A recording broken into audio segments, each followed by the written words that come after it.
did a video earlier talking about the vice presidential debate between J.D. Vance and Tim Walz, and Donald Trump was on Fox News with Kellyanne Conway yesterday, Monday, and he was talking about the upcoming debate, and of course he's already making excuses about how bad J.D. Vance is going to do. Even he's expecting J.D. Vance to turn in a bad performance because he's saying it was rigged against him. It's going to be so rigged. Just watch, it's going to be rigged. And then he said he would love to do 2 or 3 more debates with Vice President Kamala Harris, but they'd be rigged too. And this is a common line from Donald Trump. If he doesn't win, or if he's not perceived as having a favorable outcome, it's rigged. He's used this for years. He used it back in the Iowa caucus in 2016 when he didn't win that. I think Ted Cruz won that, and he said it was rigged against him.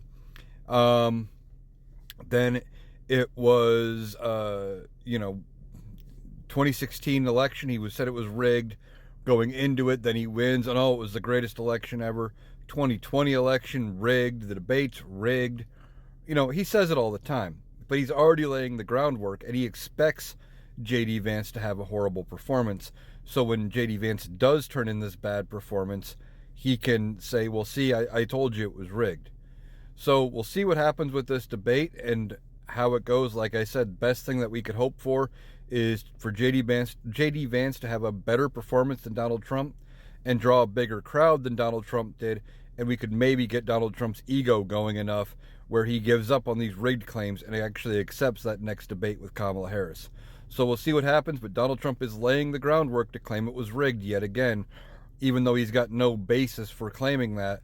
It's just his own personal grievance because he thinks he should win everything he does because he's the best at everything, and everybody else should agree with him with his assessment of how it should go. So like I said, we'll see what happens with this debate, but I'm expecting Tim Walz to just trounce J.D. Vance, and it won't even be close. J.D. may even have as bad or worse of a night than what Donald Trump did against Kamala Harris.